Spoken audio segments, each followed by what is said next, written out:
Assalamualaikum warahmatullahi wabarakatuh. Saya Saiful Rizal dari 11 IPS 3 ingin menjelaskan tentang revolusi Cina dalam pembelajaran sejarah minat. Terjadinya revolusi Cina. Dalam periode modern Cina diawali dengan kekalahan pertama dari Barat dalam Perang Candu yang terjadi pada waktu 1842. Waktu itu orang-orang etnis Manchu yang memerintah di Istana Qing berjuang untuk melawan gangguan asing ke Cina. Tetapi upaya yang dilakukan untuk menyesuaikan dan mereformasikan metode-metode pemerintahan tradisional dibatasi oleh suatu budaya pengadilan dan sangat konservatif. Dan tidak ada suatu keinginan untuk memberikan terlalu kesempatan untuk melakukan reformasi.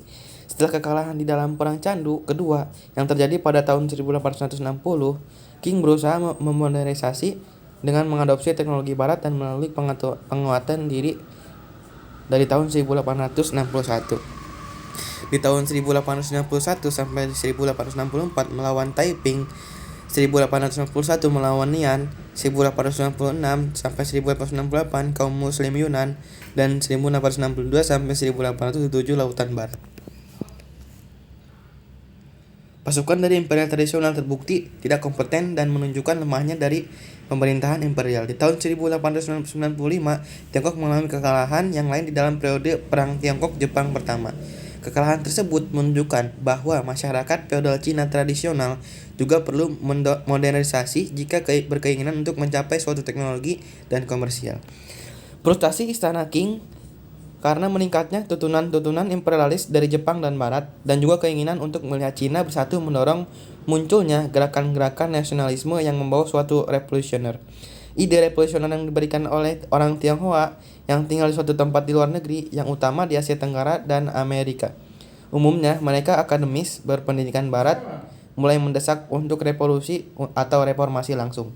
Pembentukan monarki konstitusional disusulkan oleh Kang Yiwei dan Liang Qiachou yang merupakan pemimpin mereka. Sun Yat-sen sementara memimpin kelompok yang campur aduk dengan bersama-sama untuk membentuk aliansi revolusioner atau Tongmenghui. Aliansi revolusioner tersebut memiliki misi untuk mengganti suatu pemerintahan Qing dengan pemerintahan republik. Sun adalah seseorang nasionalis yang beberapa berkecenderungan sosialis dari pemimpin revolusioner dan orang-orang Cina di luar negeri ikut membantu membiayai upaya mereka berakar di Cina Selatan. Di tahun-tahun menjelang revolusi, aliansi revolusioner melakukan beberapa usaha pemberontakan melawan Qing, tetapi semuanya dihentikan oleh tentara Qing. Revolusi Cina terjadi pada tanggal 11 Oktober 1911 yang dipimpin oleh Dr. Sun Yat-sen yang berhasil mengalahkan dinasti Qing.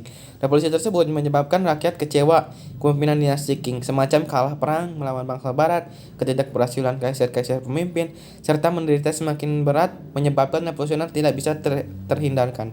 Pada tanggal 1 Januari 1912, Dr. Sun Yat-sen diangkat sebagai presiden dan Republik Tionghoa dianggap mulai berdiri pada hari tersebut. Pecahnya revolusi, pemberontakan di Wuchang telah terjadi suatu titik tolak munculnya pemberontakan pada skala nasional. Di saat kerugian meningkat, tanggapan positif Istana Qing untuk serangkaian tuntunan yang dimaksud untuk mengubah otoriter kekaisaran berubah menjadi monarki konstitusional. Yuan Shikai ditunjuk sebagai Perdana Menteri baru Cina, tetapi sebelum Yuan Shikai mampu merebut kembali wilayah yang direbut oleh kaum revolusioner, kesetiaan mulai ditunjukkan oleh provinsi-provinsi mereka kepada aliansi revolusioner yang dipimpin oleh Dr. Sun Yat-sen. Dr. Sun yang masih berada di Amerika Serikat dan di dalam tur pelanggaran dana pada saat pemberontakan dimulai. Dr. Sun langsung bergegas menuju London dan Paris untuk memastikan kedua negara itu tidak memberikan bantuan keuangan atau militer kepada pemerintahan Qing di dalam perjuangannya. Kaum revolusioner telah mengambil alih Nanjing di saat ia kembali ke Cina. Nanjing adalah bekas ibu kota di bawah dinasti Ming.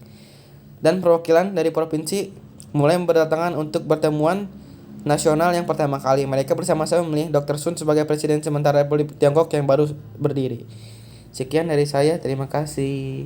Wassalamualaikum warahmatullahi wabarakatuh.